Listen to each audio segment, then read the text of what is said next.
The fuse has been lit, it's Wednesday night, Denise and Reg. Post Dynamite, come and get your Easter eggs, it's a dub. Middle of the week, it's AEW.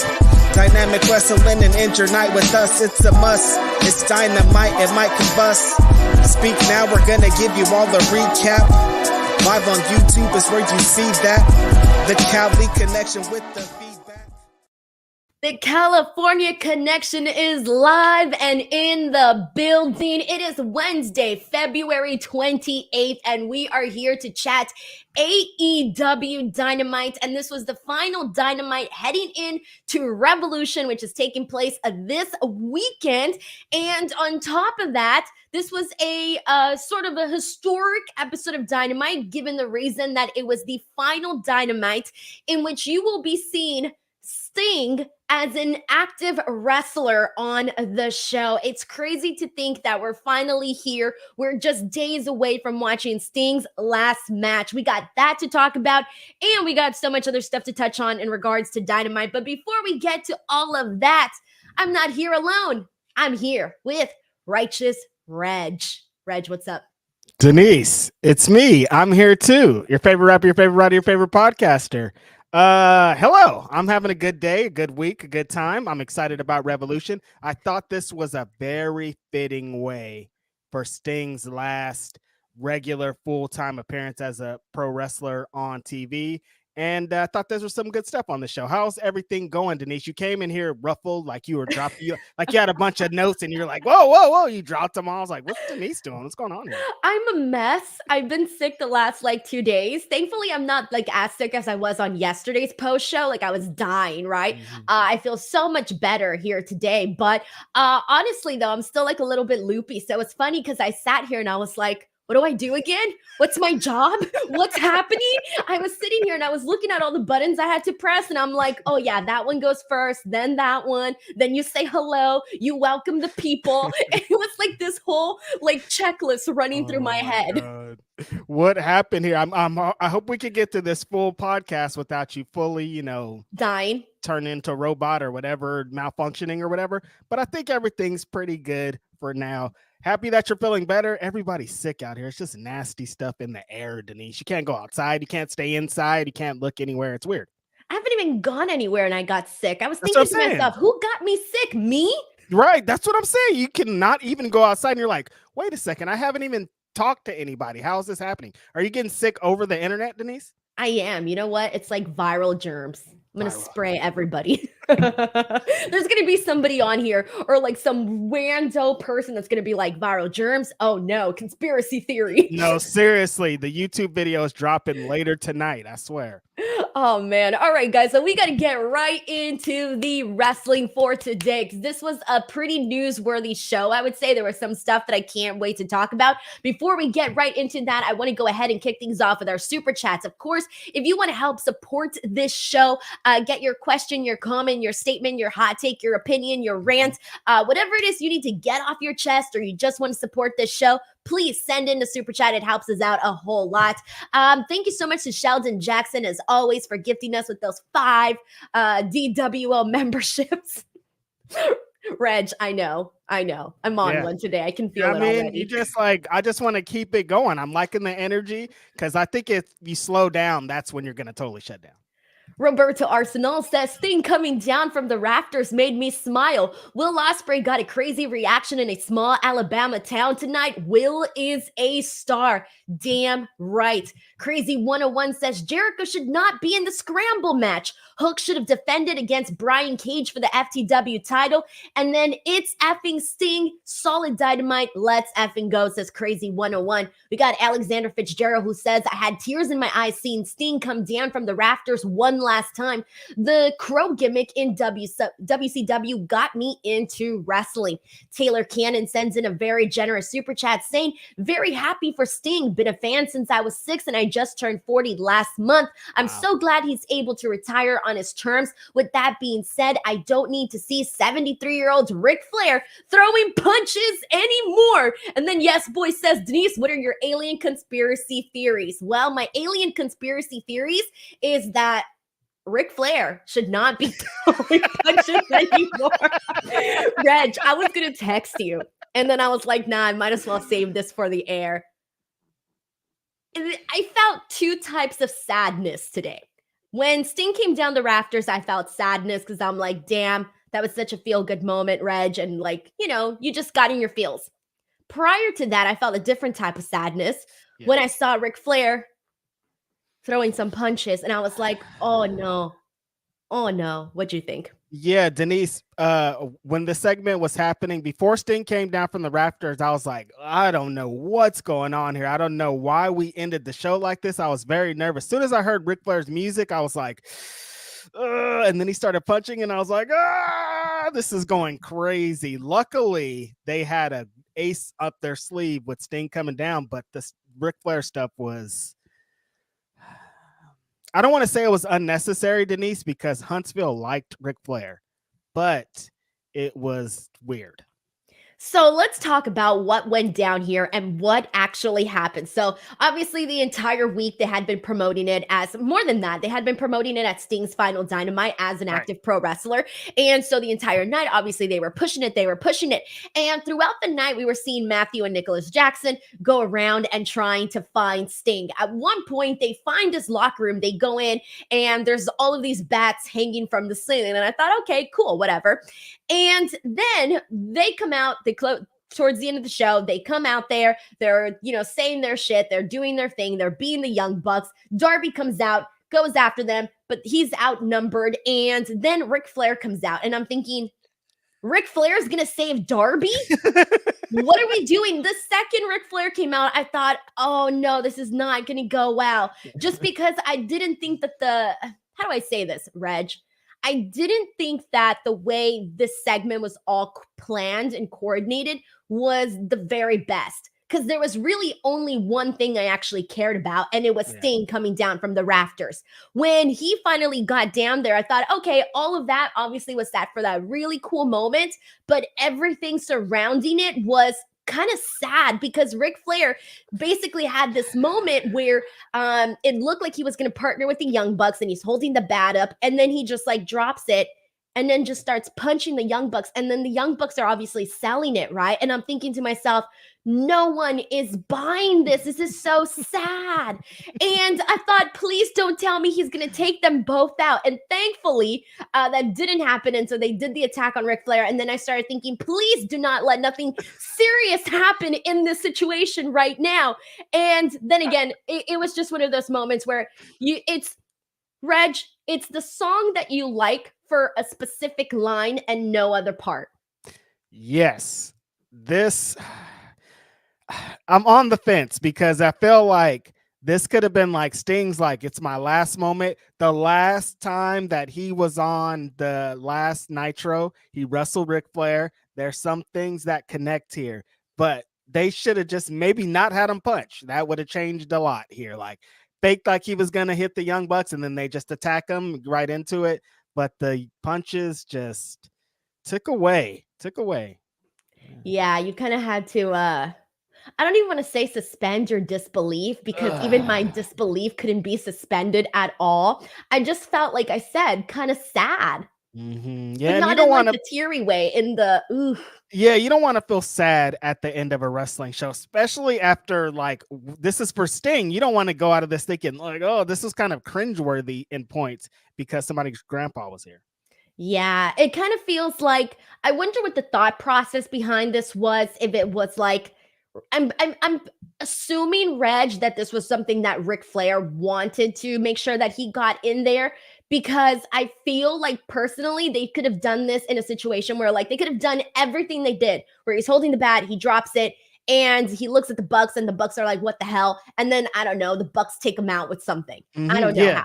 It could have been the same thing, but with him not hitting the punches on them, because there's a bug on my glasses. And it's annoying. Get out of here, you dumb bug. How did you get a bug on your glasses? It was just like going over my eye. I'm like, dude, I'm trying to talk here. Something. I don't know what it is. Gnats. They're but I'm worst. trying to talk here, dude. But yeah, it's I could see him being like a part of this deal. the one thing that I want to do is the last Dynamite that Sting has. I want to make a run in and look absolutely terrible while doing it. Denise, maybe this is it. What, with Ric For Flair? Ric Flair, yeah. Because then what? If Sting's not here, then what is he doing here? Well, he's the gift, so I think that's it afterwards. But right? I don't know. I feel like Ric Flair always finds a way, so I don't think this is going to be like the ends, though, for him in AEW. Always find a way. You know, there's going to be like some big.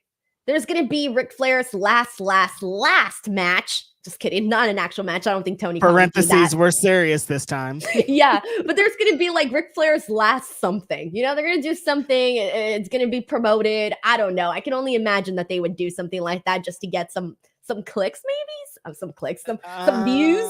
I don't think that's the reason they're doing it. I hope not. That's not the type of views that they want, Denise. No, of course not. I know that, but I'm just trying to find answers.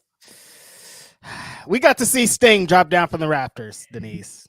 Dude, there you go. Hella freaking awesome, man. Got as a big Sting fan, right? Yes. Mm-hmm. Yes. It was so awesome to see that. And I was so happy when that happened. And I wonder if he's going to do it at Revolution. You think he's going to do it at Revolution too? I don't know. Because I'm going to be completely honest with you. It was scary. I didn't really like it that much. Like, it was great nostalgia, but I was like, is it because he's older now? You got nervous? Yeah. I'm good. Like, I liked it, but I'm like, what if we did a stunt Sting coming down? I guess I didn't think about it that way because it's like something that he did for so many years that I'm like, oh, he's 65. A pro. You know, there's certain people, it's just like, that's what they do. That's like their thing. It's a pro. Like they know what to do, right? So I guess my mind didn't go that direction, and I'm glad that it didn't because then it would have ruined the moment for me. You're right. Because I was like, oh, Dad, don't get down from there, Dad. What are you doing up so high? Tell me when it's over. Tell me when it's okay to look. But then you missed the whole moment, Reg. I'm like this is so cool. Whoa, I can't believe Sting's doing this. It's like being on a roller coaster and having your eyes shut, Reg. Come on now. But you know what, though? I've never seen, like, okay, so I'm going to be at Revolution. If Sting does do, you know, the big entrance from the rafters, I would have never seen it live. Like, that would be like a first. So it would be like, oh my God, you know? Yeah, that I understand that, kind of wanting to see it, and it's gonna be like his last time. Like, I understand that, but it's still just like it's scary. Yeah. So like now that we're getting here, I can't believe we're just days away from Sting's last match. Like, what the hell?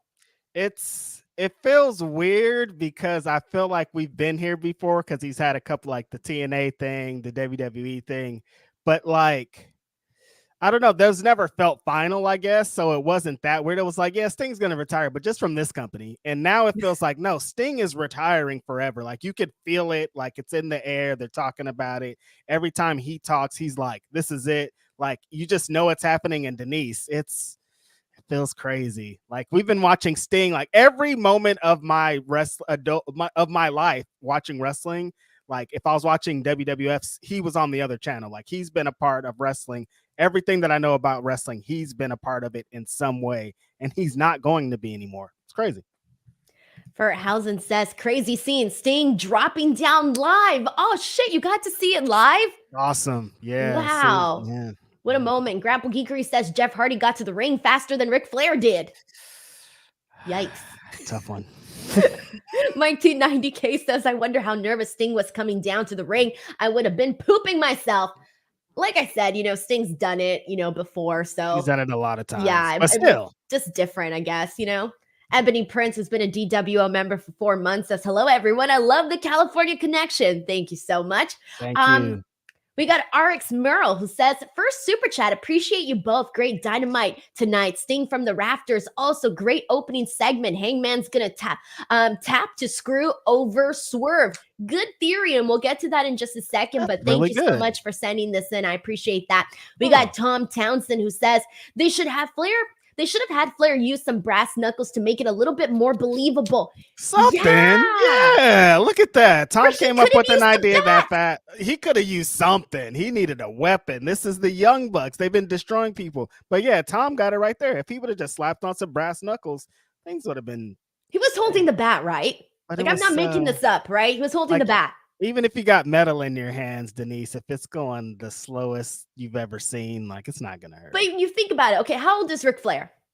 It's like 75 or something. He's old as hell. Hold on. Let me find his actual age here because let's be realistic about this. Okay, he's 75 years old. Okay? Like I don't even know if he could swing a bat that fast. The bat that fast. But Reg, put yourself in these shoes. Everyone here, put yourself in these shoes. You're 75 years old, right? And there are two young dudes right in front of you that you're about to piss off and you know are going to come at you. Okay? And you have a bat. You're telling me you're going to drop it and use your fist versus actually using the bat itself? You killed me. There you go. There's the logic. Like, all right, there's two guys that are beating a young dude up already. A young dude's over there beat up. And I'm not going to use this bat. I'm going to use these fists. No. They're not going to get these hands. They got these hands and nobody did anything. Like, why did I have to apply logic to this? I'm sorry, but now this kind of ruins it for me a little bit more. Oh, man.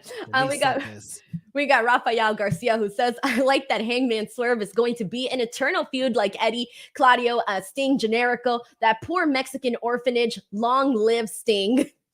Yo, he turned the only weapons I need. He turned into Pops from Next Friday. Like, you don't need that gun. Oh, yeah. Fist. Like, no, bro, you need the gun. You need the bat. They're going to kill you. And they killed him. Yeah, literally. Alexander Fitzgerald says, I'm calling it. Goldberg is helping Sting on Sunday. Why is it every week you guys come on this podcast pitching that Billy Goldberg shows up here in AEW? Why do you want this so bad? Let's see. Let me think about it. Do you think it can happen? I don't think it should happen. I do think Goldberg will come into AEW at some point, but not in this particular scenario. Yeah, exactly. We keep trying to cloud Ric Flair's thing. Sting's retirement. Nothing extra needs to be added on. We got a very generous super chat from Will DeBeast who says, Sting descending from the rafters made me feel like a 9-year-old again. I started watching wrestling again after a 20-year-old lapse because my cousin told me Sting isn't a thing called AEW. That's the reason I'm here now watching you guys. Oh shit. Okay, so Will DeBeast basically started watching AEW because he had heard that Sting was with AEW. What?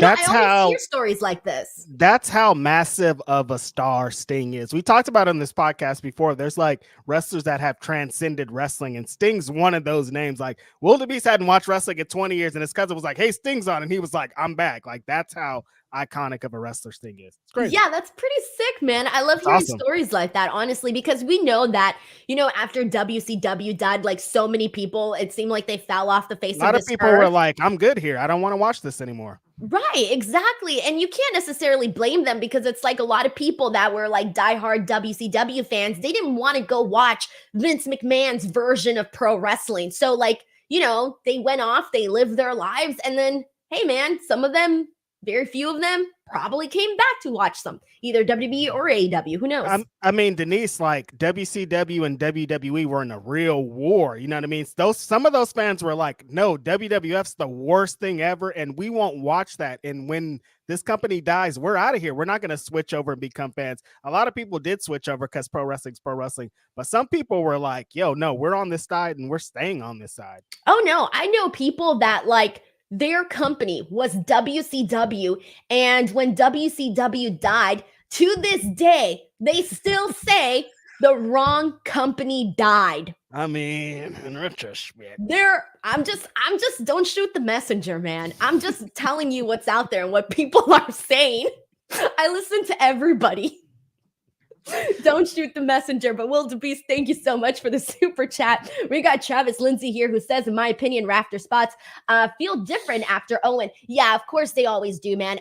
Every single person, whether it was for a split second or the whole entire time, it crossed your mind. I know it crossed my mind. I can't even that's what I wanted to say earlier when I was talking about Sting, but I can't even say it. Like I can't even talk about Owen's thing out loud still, and it's been so long. I don't even want them to be in relation, like the Sting. Like that's how bad that is. Yeah, I know. I get it, man. It's hard to talk about because like on one hand you're like, oh, it's really cool when Sting did it, and then you're like, oh, but in the back of my mind, like I know someone that died when this happened, and it's like it's It's a tough little spot to navigate there, you know? Mm-hmm.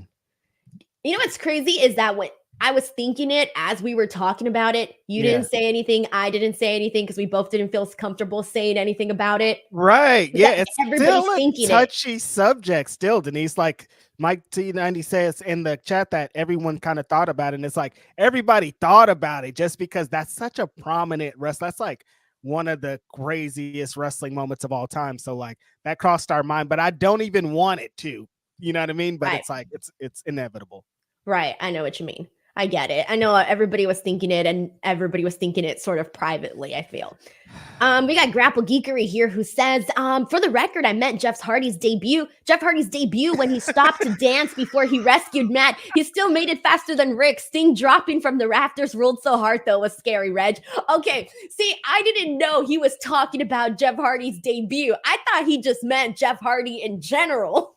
That is really funny, though. No, remember Jeff Hardy took a long ass time and he still made it before Ric Flair did. Why did they? There were so many things that I would have changed in this segment, like having Ric Flair get all the way down. Like I would have had him in the ring or something if this was the case. I don't know. He's a legend, they say. You know what's sad? So earlier in the night, Will Ospreay had made this joke about him looking like Kermit the Frog on leg day. And then Ric Flair came out dressed all in green. And I was going to make a joke about Ric Flair as Kermit the Frog. And then I decided not to tweet it the second I saw the punches. I was like, nah, Denise, put that tweet away. Leave it in the drafts. Leave it in the drafts. Some of them you have to leave in the drafts. I left a couple of them in the drafts today. Oh, you know what I do? So here's my rule, okay? There's times where I think that something that I'm about to tweet is effing hilarious. And I know that if I told you what I was going to tweet, you would laugh. I know if I told a bunch of people here, they would laugh. Yep.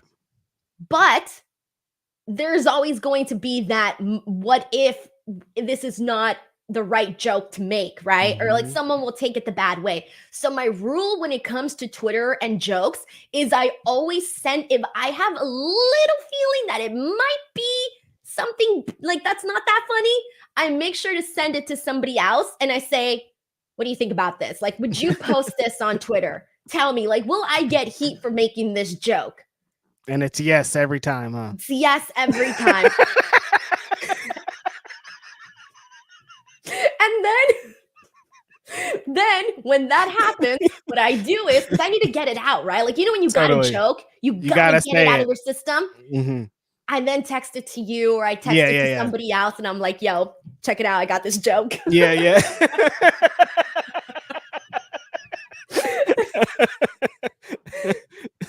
Let's just move forward. I know, because Reg has gotten some messages from me. Reg knows what's up, all right? All right. Let's see, where are we at now? We got Travis Lindsay who says WCW for life. We got Delayed Drats here who says Laps Pro Wrestling fan here. Came back for AEW. Heel Hangman to start the show and Sting's last Dynamite were the perfect bookends for the show. Holy shit. We got a lot of Laps fans that came in, to watch AEW. Like one of my best friends is a Lap fan. Like he didn't watch wrestling for a long time. And then AEW started and he was like, oh, cool, I'll check it out. And now he's like a huge AEW fan and gotten back into other wrestling because of AEW. Like it's kind of a trend. And I think like having wrestlers like Sting being on TNT and TBS is nostalgic for fans that used to watch WCW Saturday morning and used to watch programs on these channels. So it makes a lot of sense, honestly. Wow. All right. That's pretty cool, man. Crazy 101 says they need to unify the trios titles. Mox looked off. We got Andrew Cool here who says who had a better career, The Undertaker or Sting. We're starting this Don't do again. This to us. We had a whole discussion about this last time. They tried to get us out of here last time for our opinions. So let me tell you this, man. This is my answer. I have one of these of Sting. Okay. I don't got one of these of The Undertaker.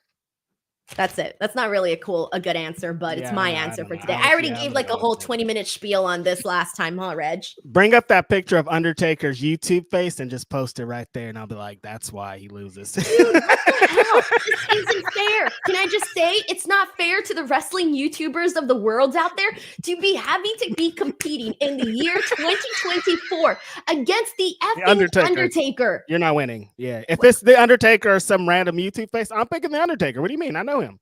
Exactly. Yeah. It's not fair. Yeah, Undertaker came and cornered the market, and that's Undertaker. You let leave some for the rest of the squad, dude, because everybody's gonna listen. Undertaker and Maven too. Maven's out there killing it with his YouTube channel. I'm like, you guys. They're leaving crumbs for us, man. I feel like the last little freaking pigeon when they throw the breadcrumbs. I'm like trying to get a little piece of the action here. Give me some YouTube ad revenue. Alexander Fitzgerald. You're a fool, Denise. I don't know. Is that what pigeons do? Yeah, they go and they're like. I don't think they really do. Have you heard about the pigeon conspiracy? No. That pigeons are not real; they're fake. They're watching us. They're like sent from the government. Oh, you don't like it? All right. Is that why they always move when your car gets right to them and it looks like you're about to run over? And no matter how close you get, they always move? I don't know. I've never seen a dead pigeon. I don't know. Just kidding. I am buying into this freaking theory. I actually thought that you were going to say that pigeons were reincarnated people. What? Like people, you know when people die and you get reincarnated? And you thought every one of them was pigeon? You thought that's what I was going to say? I thought that's what you were going to say, that all the pigeons were people like one time. Is that crazier than the thing that I said? Which one is crazier? Your idea or my idea? I would buy my reincarnation theory more than the pigeons being fake. What? In this society, you wouldn't buy them being a bunch of little spies? No, because they were around when I was a kid and we didn't even have that kind of technology. You think we didn't? Area 51. That's true. What am I talking about? Oh, man. All right. You know what? In the chat, please. See, which one would you buy more? They're spies. People are saying my idea is crazier. No. Yeah, your idea is wild, Denise. Like reincarnated as birds? What? There are so many people in this world that believe in reincarnation. I just feel like it's a possibility more so than the freaking pigeon spying on us.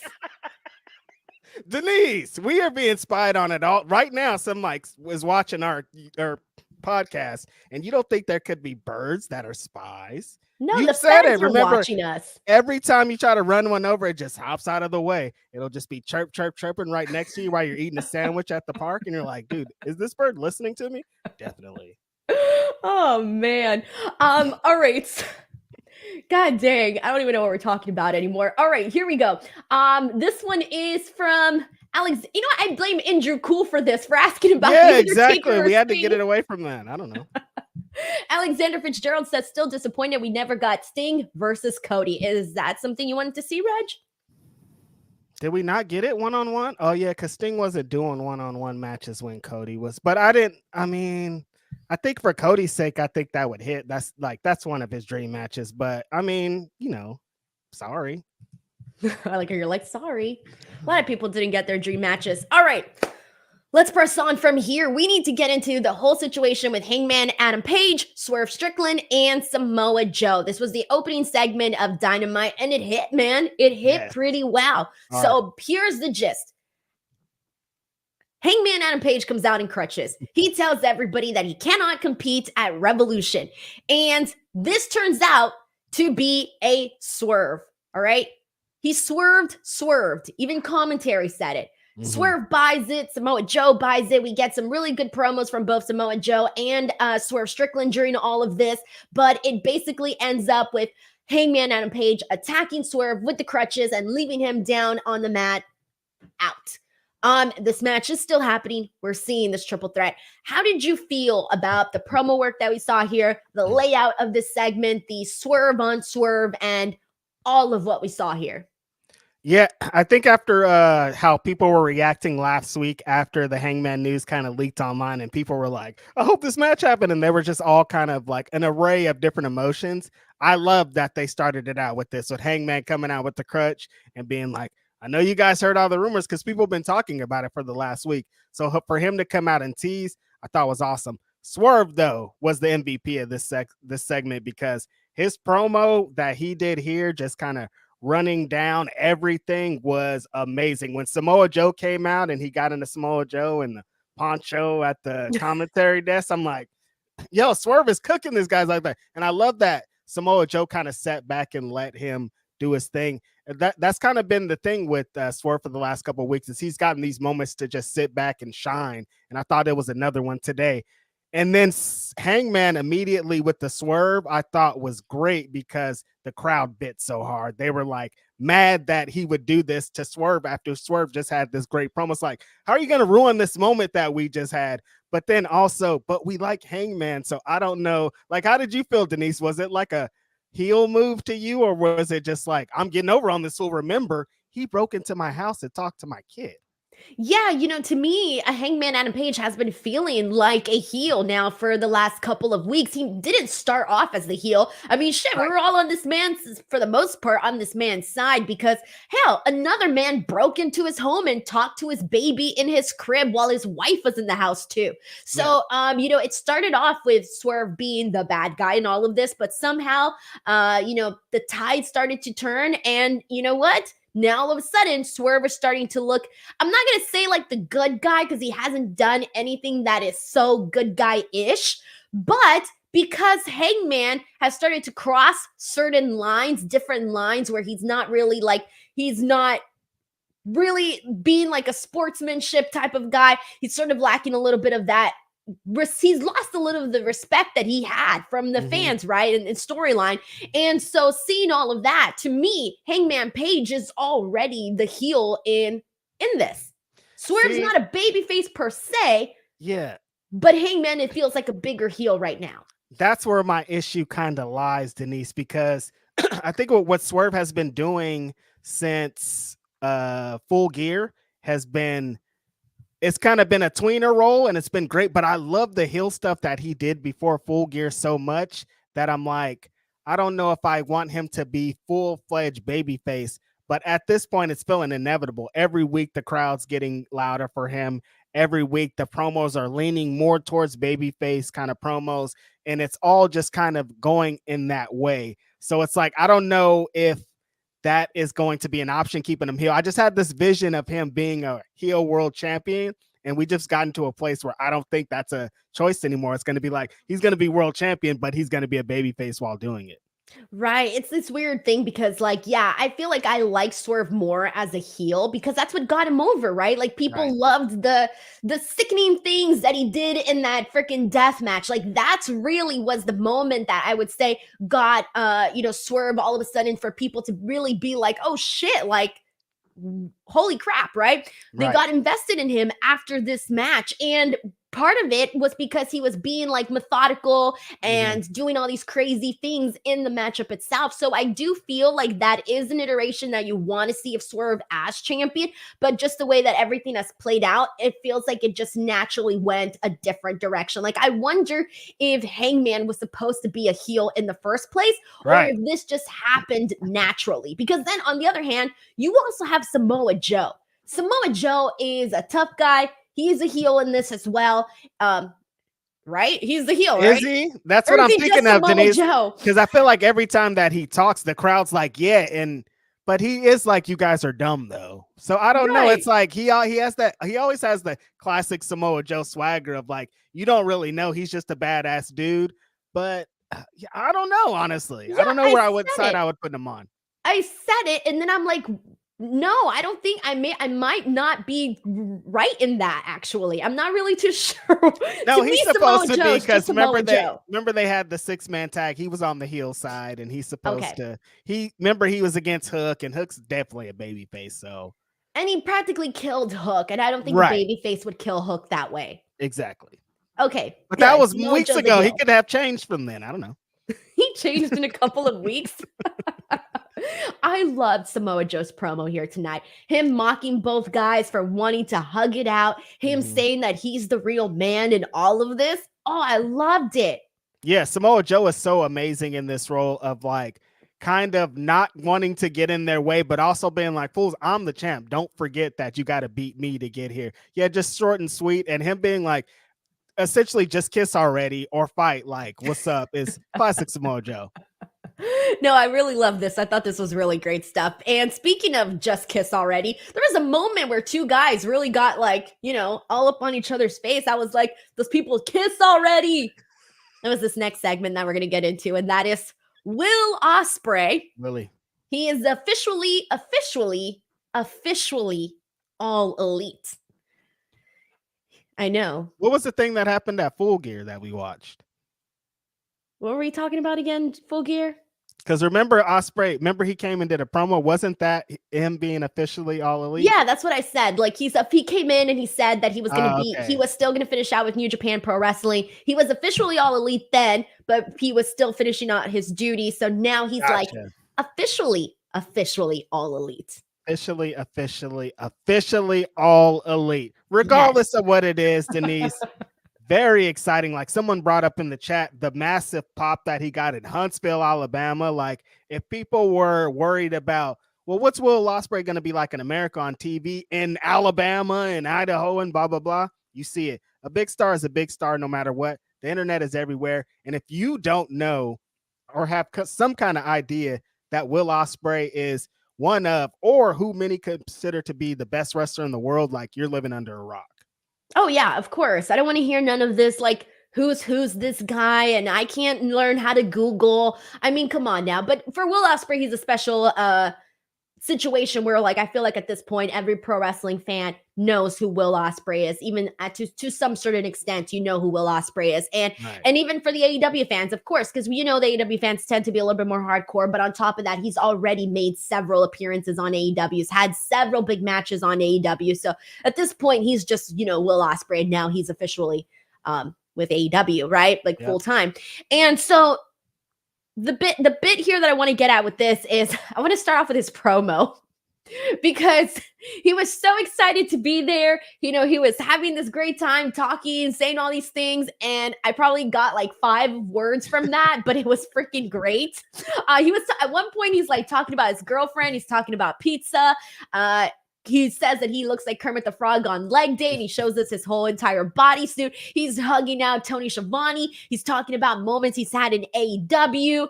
What'd you think of the promo?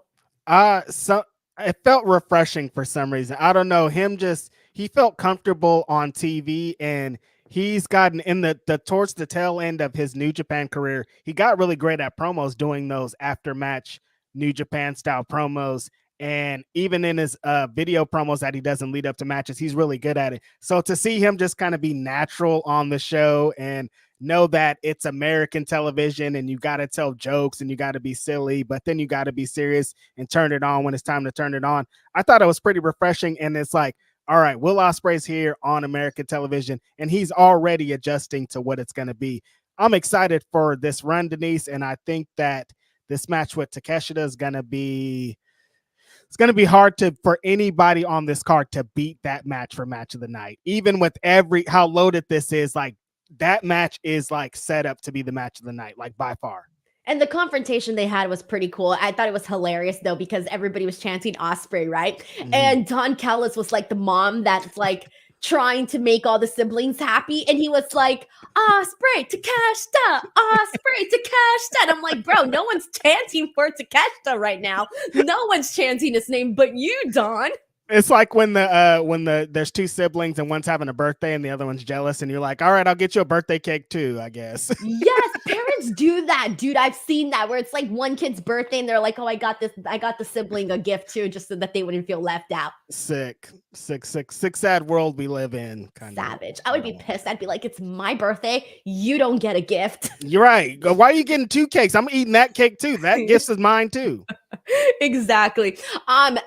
So this was exciting. I'm excited to see Will Ospreay, you know, officially kick things off here with AEW permanently. It's pretty exciting to see where this can all end up. There was something else I wanted to freaking say about this, and now it just completely like left my memory. The big homie looked big. Yep, he would look like he's going to destroy somebody. I can't wait to see they changed the match. I guess we'll get into that a little bit later. His hair looked longer too. Ospreay's?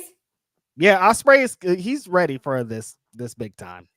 God damn, there was something else I wanted to say about Kermit with legs. I don't know. What did he say? Oh, fuck. I don't remember. There was literally something else that I was going to say about freaking Will Ospreay here, and I just completely lost it.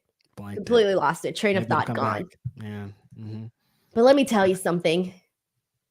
If you lose your erection just the way that I lost my train of thought, no fear.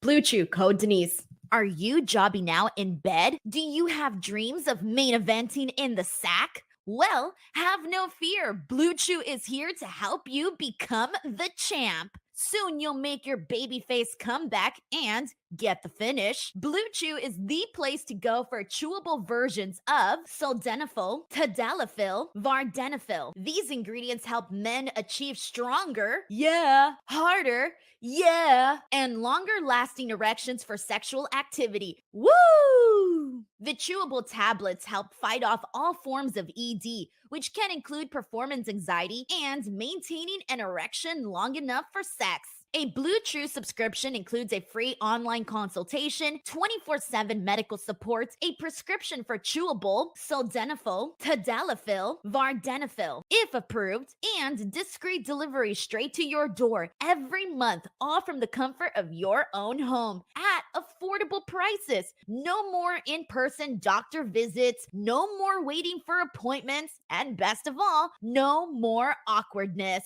So what are you waiting for? Head on over to the description box of this video and click on the link and make sure to use the promo code Denise. By the way, I really did forget what I was saying. Yeah, Like, no, lie. definitely. That was legit. It was funny because someone asked if that was part of my segue. Nah, I really did forget. That's not a real bit going into the bit. Get you some Blue Chew and get your rock hard. Exactly. We got Mike T90K here who says my dad uses Blue Chew again. Hell yeah, man. Make sure Use you his that. Blue Chew again. Yeah. Make sure you use that with code Denise. Link in the description box below, guys. Still waiting on that. All right, so let's get to it. I want to go ahead and jump into a lot of the in-ring stuff that we got here. But you know what? I want to start off with Chris Jericho versus Atlantis Jr. I think that's where I want to start here. First and foremost, I want to get into the fact that, man, it was so freaking cool to see Atlantis coming out with his son, Atlantis Jr. I've interviewed both guys, and both of them just, how do I say this? Like, it is so freaking beautiful to see a father and a son have this kind of a relationship, because he looked up, like so many kids in Mexico looked up to his father. Like to him, like it wasn't just his father. It was like Superman, you know, a superhero, because when he doesn't have the mask on, he's his dad, right? Of course, he's his hero. But when he puts the mask on, he told me like his dad completely changes. Like it's almost like it's not his dad anymore. He's left there with this feeling of like, oh my God, this man is larger than life type of thing, because that is who Atlantis is. Last year, I interviewed him here on the channel, Reg, and we were talking about how he was about to be celebrating his 40 years in pro wrestling. And for 40 years, he was part of CMLL. So he never like went to AAA. He never went to like a different promotion. It was always CMLL. He was loyal. He was like the freaking Undertaker, loyal to WWE, but this was, you know, on for CMLL. And he has the most valuable mask right now, like in Lucha Libre, because he's never ever lost his mask. Mask, can't even speak anymore. His mask, he's never lost it. So he has the most valuable one, and he like trains with his son. He can go, obviously. And so I don't know, man, when they came out and they had that moment as father and son up at the stage, I thought that was really freaking cool. We end up getting this match here. What were your thoughts on the match itself? Why are you trying to ask me what were my thoughts before you say what your thoughts were on the match? Damn, Reg! I want to know what your thoughts were. I'm like, why is she trying to move? She's like talking about she's like, well, great entrance, Dad. Watch my interview. Atlantis, great mask and everything. What'd you think, Reg? No, what did you think, Denise? I feel like I got called out here. That's yeah, because you were trying to move on. I got called out here. Yeah, you're trying to move on, and you're not moving on. Okay, these are my thoughts, all right? Before you give yours, I will give my thoughts, Reg, because you know what? I have guts. All right, there was a lot that I liked in here. Stop, you're throwing me off. Look, you know what I'm going to say. There was one particular moment where I just think that Jericho was a little too heavy in one spot. And so poor Atlantis was like really struggling to like get him over. And then Taz was like trying to explain this on commentary, right? He was trying to explain what a tough thing it was to do, blah, blah, blah. And I was like, okay, cool. Like, I'm glad that he explained that. But then he said, I'm just explaining it. I'm not trying to bury the guy. And then I was like, why did he add that part? Why did he say the second part? Reg, were you not thinking the same thing? Because I thought it was weird that he said that. I'm like, no one is thinking that you're burying the guy. Nope. But when he added that, it made me think like that suddenly he was burying him. Yeah, no, it didn't sound like it. It didn't sound like he was burying him until he was like, well, I'm not burying him. I'm like, wait, are you burying him? I don't really understand what's going on. That's what I thought so too. I thought it was weird. I'm like, why add that part? Okay. But I get, obviously, Jericho and Atlantis and having that moment afterwards and their history and everything. It gets why Chris Jericho was the opponent in this match.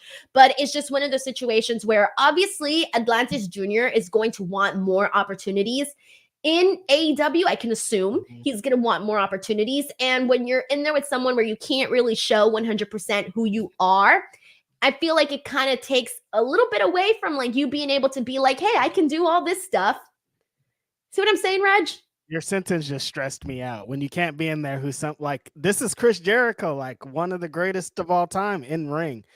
Denise. One of my favorite wrestlers of all time. Yeah, I know. Straight up. This is AEW world class. A couple segments before this, like legit the best wrestler in the world. 3 segments before this, 2 of the best wrestlers in the history of pro wrestling talked on the show and wrestled on the show in Bryan Danielson and Will Ospreay. There's a certain level that people need to be at, and nothing against Chris Jericho. He's done it all, just not at that level anymore. And that's okay. I don't know if like maybe taking an extended break is going to get him back to that. I don't know if something's going to change, but like seeing what the display today and kind of the displays he's had recently, it's all kind of like, it feels like he's lost a couple steps and you can see it. And that's not the Chris Jericho we want to continue to see, because there's so many memories I have of him having all the steps and doing these amazing things. So like the moments today was like, I don't want to feel bad. It's just like the Ric Flair thing. Like, I don't want to feel bad after I watch a match. That's no way to like feel. And then like Atlantis is trying to like get his shit off here for the first time, do his thing, impress a crowd that, Denise, we're used to seeing when we see a luchador for the first time. It's like, oh my God, we see Commander and Vikingo and these people. And we're like, wow, that's the craziest thing. They do the wildest shit because they have these opponents they get to. Vikingo wrestled Kenny Omega and like he got to showcase himself 100%, and Atlantis didn't get to against Chris Jericho, and that's unfortunate. So like I'm saying, I don't know if Chris Jericho, what needs to happen with Chris Jericho, like he could still do it but not at the highest level, and this moments like this are needed for the highest level. When somebody that's younger and more in tune and maybe not as over would have had the craziest match you had ever seen. You know what I mean? There's lines to this. Like, I understand why Chris Jericho's in there as Chris Jericho, but it's like, we're going to have to figure out what's going on here. Here's the thing. And like, I think about this too. And I try to think about like, the American audience. And I try to think about like, for example, if they're not familiar with someone, right? When you're used to seeing guys like the Lucha Brothers, Bandito, obviously Rey Mysterio, who's been doing it for decades, but specifically talking with AEW, okay? You're seeing Bandito, you're seeing the Lucha Brothers, you're seeing Commander, you're seeing El Hijo de Vikingo. When they come in, they've all gotten over because they have had spectacular performances, right? And that's what the American audience wants to see. They want to see these guys come in here and do this lucha style that's going to make them go, ooh, and ah, and oh my God, I didn't know he could do that. How'd he do that? And really get those types of reactions, right? And it worries me when it's the first, for a lot of people, this was the first time seeing Atlantis Jr. Yep. So when you don't see that ooh, ah moment in the first match, it's a little bit harder to convince the crowd why they should get excited to see you again. And unfortunately, because of the first matchup that he had here, like I definitely saw like, shades of what I had seen already before of him. But for a lot of people, this was their introduction to him. Was it enough? I don't know. First impressions are everything, Denise, especially in the wrestling business. Like You know that the drama and stupid stuff that's been on the internet of people being like, who's this person? Why are they being on TV? And so like he gets this kind of moment where people kind of have the same thing of like, who's this guy? Blah, blah, blah. They told the backstory, the rich backstory. But if the match doesn't match while we're telling you this guy's so awesome, there's gonna be a bunch of fans that are like, oh, another luchador, I don't care. And that's not what we need here. Like, he's a spectacular luchador. We need to be seeing why he's in this position. And it's just unfortunate that Jericho had to be in there kind of being an anchor on his debut. It's all fine. I'm sure he'll come back and Tony will put him against another luchador and blow our minds, but it's just kind of unfortunate that he had to debut like that. Right, exactly. So I do hope that, I do think Tony will bring him back because obviously Tony's a fan and I'm assuming has seen his work already and his dad's work. So I am expecting to see him back and hopefully, like you said, put him in there with someone else so he can, show what he's got and show a little bit more of what he can do. But honestly, though, kudos to him, man, because he went in there and he busted his butt, man, and tried to make the most out of this match. And you saw that. And like, honestly, I'm trying to think do you think that Jericho is trying to replicate a lot of, do you remember that match with him and Bandito that was actually really good and it was having everybody like, oh shit, but Bandito was literally working like 100 miles an hour during that match, right? And he was like doing all of this stuff. I almost feel like Jericho's trying to find that again, get that moment again. But it's crazy because that's Bandito though. And like Bandito legit carried him with one arm. You know what I mean? Like that's a different type of animal. And like you can get that, but like Bandito's special and it's not going to happen every single time as we saw tonight. Chris Jericho, see, this is kind of how the story thing is funny, Denise, because people keep talking about stories and like, right here, they broke it down for us. This match had a lot of stories. Chris Jericho wrestled his dad, came to Mexico, all this backstory. Son having this triumphant US debut against a big top US star. Like all the story was there, but then the match happened and it's like, well, the story doesn't matter because the match didn't match. So it's like, there's things have to coincide. It's so interesting how everything happens. Yeah, I second that. Anyways, I was still happy to see this match happen.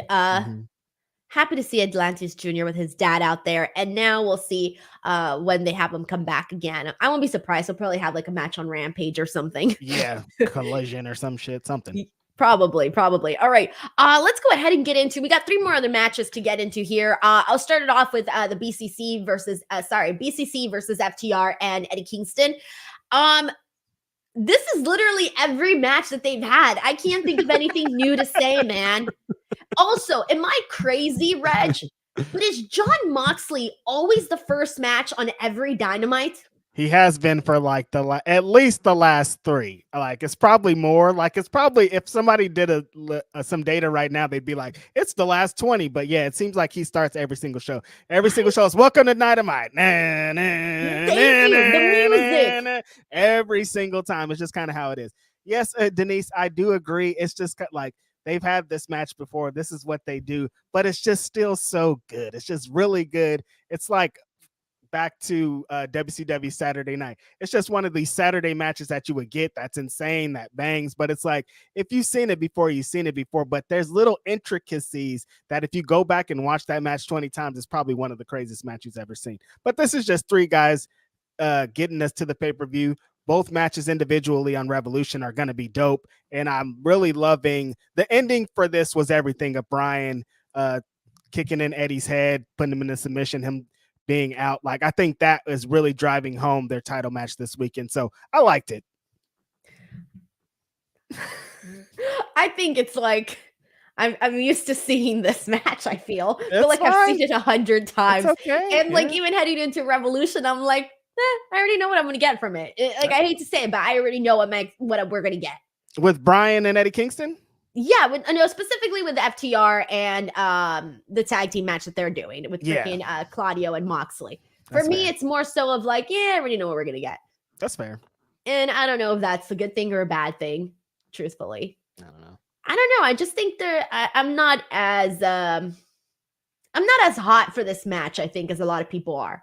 I think that the FTR and Bryan or Claudio and Mox match, they're kind of relying on us just thinking everybody's really good at wrestling and like more like the match base than telling this crazy story, because there's not a lot of backstory to, like, what are they fighting for? Just I like to don't be the know. best, you know? Yeah, I guess so. I don't Yeah, know. I think this one, it's just like, it's there. I know it's going to be a good match. I know I'm going to be entertained. I'm going to ooh and ah when they do some chops. John Moxley's going to bite someone. Like, I already know. So it's fine. It's Yeah, fine. Moxley's gonna bite someone. That's his thing. He's going to bite someone. That's exactly what we're going to see. There's going to be some blood. I already know what to expect from You're this. right. No, you're right. You're right. Yeah. All right. Another matchup that we got was Orange Cassidy versus Nick Wayne. It's been a hot minute, and since we've seen Nick Wayne have a one-on-one match or a match on Dynamite at least.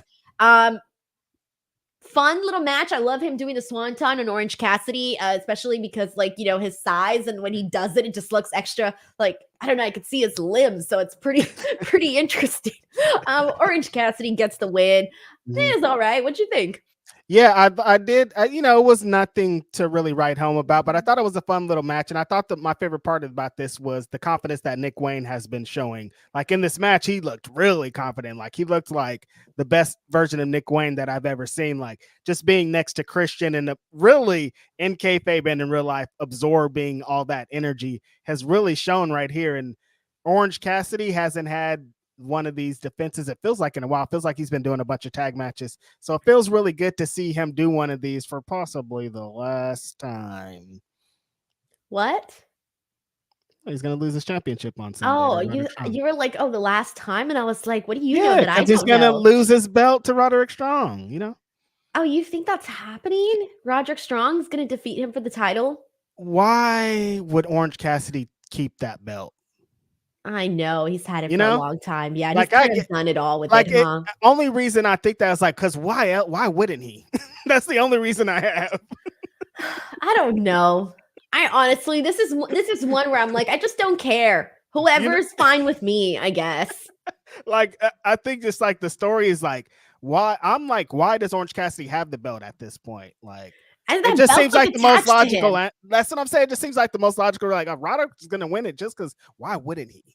I associate him with the international championship the way I associated Jade with the TBS title. Yes, exactly. Like, you've done it. You built that belt. It's time to probably give it up, though. Yeah. Do you think that maybe this match that should have been Ospreay's first match? Orange Cassidy? Yeah. Kind of telling the story that they told, because Ospreay and his thing was like, I've been here before I beat Orange Cassidy. Yeah, and that was a freaking awesome match too. And remember going into that people were like, oh, it's Orange Cassidy, what? Like, people were not happy about that. And it ended up being this tremendous match. I would have liked that. I would not have minded that. Or do you like Ospreay as AEW World Champion? I think the story would be strong. I think the story would have been stronger had he faced Orange Cassidy for the international championship than him going into Konosuke Takeshita. But because Konosuke Takeshita and him would be such a fresh matchup, that's why I'm looking forward to it. But I do think, like you said, the story with him going in and facing Orange Cassidy for that would have been a little bit stronger. But who knows? They could probably do that afterwards, though.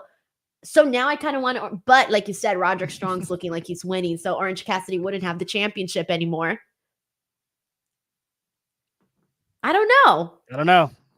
It's a good story to tell, though. I would like it if Orange Cassidy did retain, and then they did something with Orange Cassidy and Will Ospreay. Okay. But I don't know. It seems like Will Ospreay's going like he's a baby face right now. He feels like a baby face. He came in. He's probably going to turn on, the Don Callis family. So I'm expecting them to, tell a story for a while. So his focus is going to be probably on Takeshita and then Hobbs and then, I don't know, eventually and these guys, the Undisputed Kingdom, need a win bad. They need this bad. They need this. Yes, exactly.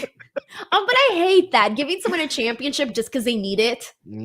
I mean, but if he loses again, Denise, after what we've seen here, it's not going to look good. Like, he needs a win and he needs this belt. I know it's not the best, but damn. Mike T90K says Nick Wayne is the future of pro wrestling. He has it. Learning from Adam and Christian will do so much for him. Dude, I'm such a fan of him. He's learning from Edge and Christian. That's crazy. Yeah, right? I know. I didn't think about it until Mike T90K pointed it out. Duh. That's wild. Grapple Geekery says, my best friend and I will be at Revolution Sunday. Hopefully I'll see you and SRS there. If not, enjoy your visit to North what? Kakalaki?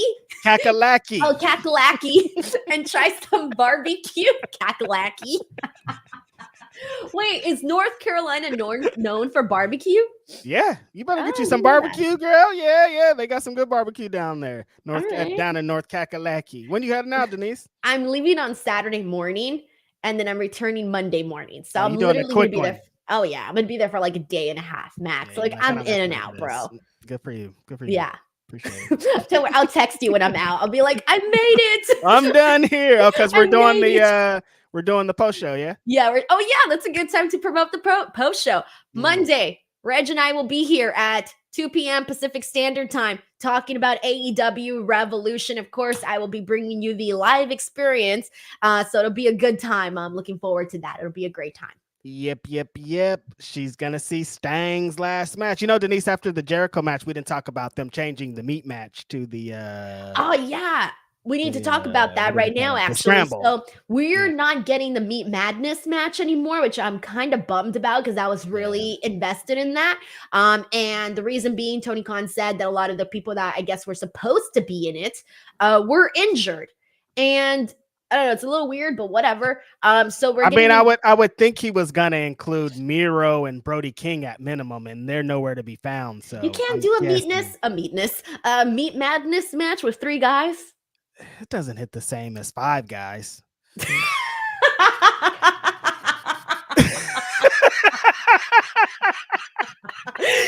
said it, Reg, not me. You said it. It doesn't hit the same. 5 guys are better than 3. I think you set me up for this. I did not set you up for this. You said it. Everyone here witnessed it. That was karma, Reg. You want to know what that was? That was karma for throwing me under the bus and having to say my real thoughts and opinion regarding the match with Chris Jericho and Atlantis Jr. That was karma, Reg. She was like, I'm going to get him back. All right. Oh, man. Oh, God, I hate it here. I can't believe I fell into that. By the way, I do really love 5 Guys, though. We're talking about meat. 5 Guys. Yeah, 5 Guys. The hamburgers. Yeah, they got. Yeah, they're really good. I really like them. They always overdo it with the fries, though. The fries are crazy. Like, you guys would probably save money and could stop charging us so much money if you gave us just a little bit less fries. Yeah, and it's like, if you've never had 5 Guys and you go have 5 Guys and it's 2 people.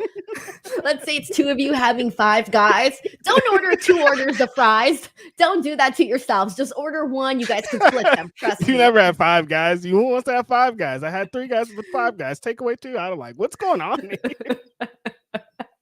If you and your special other have 5 that would have been time to drop the Blue Chew ad. Run it again. You're definitely gonna need Blue Chew for 5 Guys, bro. Okay, I'm done. I don't know what I'm saying anymore. Wrap it up.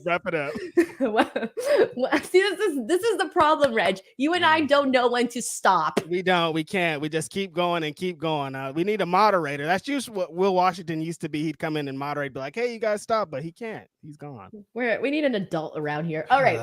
Well, Rounded Leo says, "I'm sorry. Our BCC face or heels. I hate them 1 week being heels and the next week they are face. Aren't they like heels on one brand and then baby faces on the other?"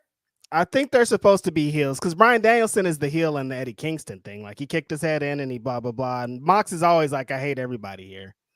But they do kind of, I think it's just like nobody's ever going to fully hate. You're never going to get me to fully hate any of them. So, the most dastardly they ever get, I'm like, yeah, bring it on. I want more. So I don't think it's their fault. It's just like the fans will never stop cheering them. Yeah, that's a little complicated, I guess, if you want it to be complicated. Maybe it's not. I'm seeing them as heels, to be honest. Yeah. At the end. Delayed Grat says, All-Star Scrambled Eggs match for a title shot. Oh, scrambled eggs. I don't think we'd ever got to the match talking about it. We somehow I'm so sorry. veered off into 5. Oh, yeah, because I said, yeah, that was your fault, Reg. That was all you right there. Okay, so we're getting an all-star 8-man scramble match that's going to be taking place. So far they have announced for this matchup, we're going to be seeing Chris Jericho, Powerhouse Hobbs, Lance Archer, Wardlow, Hook, Brian Cage, and then there's going to be 2 men at it. There's going to be a qualifying match on Rampage. That's going to be Magnus versus Matt Sydal. And then we're also going to be seeing Penta versus Dante Martin versus Brian Keith on Collision, which I'm kind of looking at this and I'm like, damn, that triple threat match, I want to see all those guys in this match. Yeah, honestly, can it be like a 3-way tie and they all win and they all go in? But if I had to choose one, I'd definitely choose Brian Keith, baby. But the big homie Powerhouse Hobbs is in this. He won the big old Sonic ring last year. Maybe he'll go back to back. Who you got, Denise? I really need to see Penta in this. Yeah. I can't, like, this is what I'm saying. Oh, yeah, Penta's like, in this. Yeah. How did they do us this dirty, bro? Penta's probably is going to win, though, because he's, like I said, and like I always say, he's so over. Like, if he wins, people are going to be so excited about it. Yeah, like, how do you not have Penta in this? Like, I'm sorry. If he's an option, you put him in there. Yeah, that's right. Whatever. I'm not going to get into the rest of my thoughts on this. Like, I just feel like he should have already been put in that, like, automatic. Denise is mad about this. None of this freaking qualified match. Nah, bro. Penta be in it right now. Wow. No, seriously, though. Yeah, no, I understand, though. You know what I mean? Like, come on now. It's Penta. Let's be real. This is supposed to be, whatever. I don't even care anymore. This is a ladder match, isn't it? Is it not a ladder match? It's not a ladder match, no. Why was I thinking this?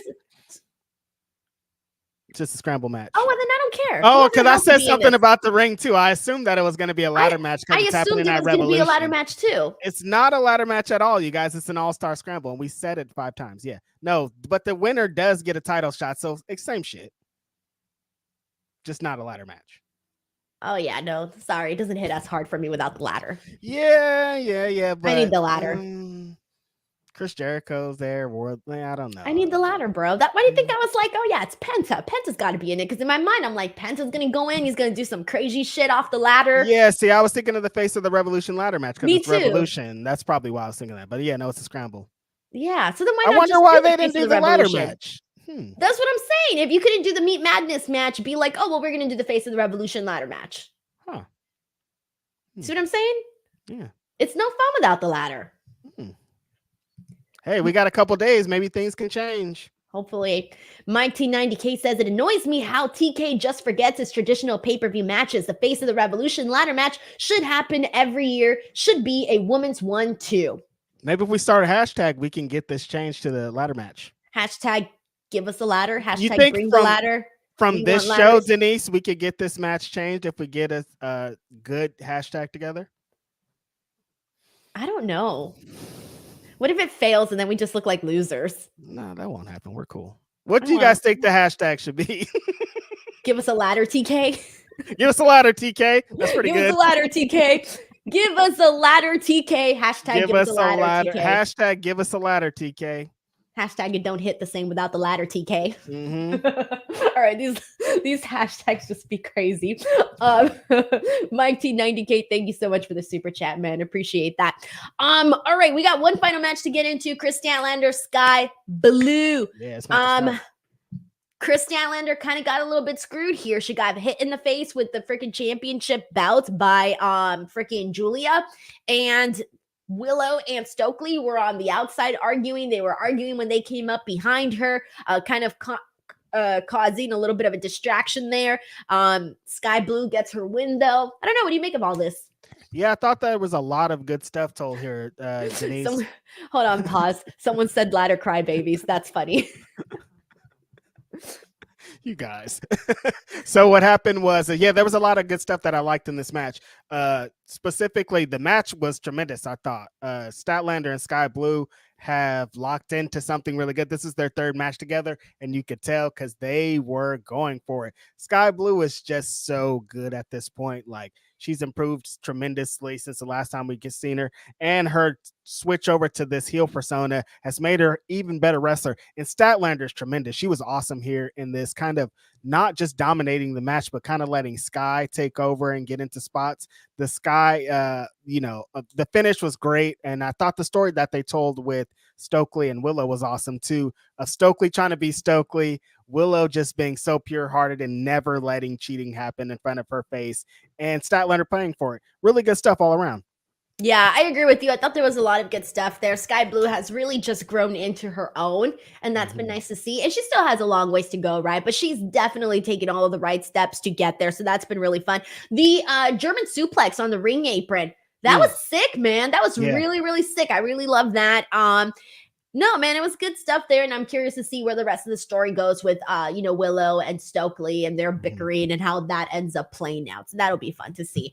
We got a super chat here from Amir F who says, prediction, Wardlow wins Scramble, faces Joe maybe in April. MJF comes back and costs him. Then Wardlow versus MJF at Double or Nothing. Did we pay back to the last time they were supposed to wrestle at Double or Nothing? What, 2-3 years ago? It's been a while, but that's still a good story. We should have an expiration date, bro. Remember, I feel this way. You know how you felt about Swerve and Keith Lee? Mm-hmm. That's how I feel about the Wardlow MJF thing. I'm not rolling. I don't. I still think we could go back to it.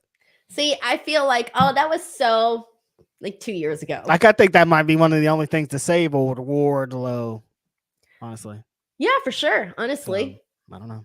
But what are you going to do? You're going to have MJF come back and lose to Wardlow? Yes. All right. Sure. If that's what you think, Reg. I mean, he comes back. He's been off on vacation. He could lose his first match back against Wardlow. A little rusty, maybe. Can do that whole thing. Yeah. All right. So Wardlow gets a win over a rusty MJF. Boom. All right. Cool. Yeah, I'm open to all opinions here. I'm open to all opinions. Is that it? We got it all? Yeah, we got it all. All right, guys. That was I was about to say that was AEW Revolution. That's not AEW Revolution. We're going to be back here on Monday, Reg and I, to talk about the pay-per-view, to talk about the show. It's going to be a good time. So make sure you guys come in for that special edition post-show. And of course, I will be at Revolution. So keep an eye out here on the channel for content and videos. Whatever I can get, I'll make sure to post up here on the channel. So make sure you guys come in here and support and check that stuff out. We got a super chat here from Crazy 101 who says, Bryan better win. Eddie has had enough moments. Oh, you're giving up on Bryan on Eddie Kingston already. I think he still has a little bit more gas in the tank. I'm not sure if Bryan's going to be going over here. Remember, Bryan hates belts. That's true. I know, unfortunately, but he does. Crazy 101, thank you so much for the super chat, man. All right, guys, before we head out, Reg, what do you got to promote? What's going on, man? You can catch me today we did a really, really great interview on Indeed with Ruckus, one of the greatest independent wrestlers of all time. We talked his come up in wrestling. He's going to be back. They just announced him for the Culture at WrestleMania weekend. So if you're going to be at Collective, that's going to be free general admission show and while supplies last. If you're going to be there for WrestleMania weekend, it's going to be amazing. Definitely check out that interview. J Rose was on there too. Really good stuff. Every Wednesday I'm here with Denise. Of course, you know that California connection. Thursdays I'm on with Kate for the Ring of Honor post show. Tomorrow I think is Ask Grapsody. I'm not sure about the weeks. Saturday I'll be on regular Grapsody, Philip Lindsay, and then I'll be on Monday with Denise. 2 p.m. you said, or 12 p.m. 2 p.m. Pacific Standard Time. Yeah, 2 p.m. we'll be here because I think I land like at 11 or something, and it takes me like an hour to get from like, And lately what's been happening to me is every time I arrive to LAX, there's some VIP person coming in. So they make us wait in the airplane for like the longest time. It's so annoying. The jets pull up to LAX, like all the Hollywood celebrities. Dude, last time that I flew from, where was the last place I went that I flew? I don't remember where, but I went somewhere and I came back. You know what? It was Royal Rumble, actually. Yeah, when I came back from Florida. Was it that one? I don't remember. Whatever. But I came back at one point and we were stopped, and it turns out it's because the vice president was coming in or something, or like the Air Force. They said it was the Air Force 2. So I'm assuming the vice president was, I don't know who was in there. So every time you land, you might have to stop for the president or Taylor Swift or Bill Bellamy. LAX, like you never know. That's the second time that's happened to me where I've had to wait in the plane for a lot longer time because there was a VIP coming through. And so basically they make way for the VIP and you just have to sit there for like an hour in the plane. Somebody said Denise is the VIP. What if you were the VIP and they were waiting for you to get off the plane? Bro, I was right there freaking sitting in a crappy ass aisle 32. all slumped over with your headphones on. I know, exactly.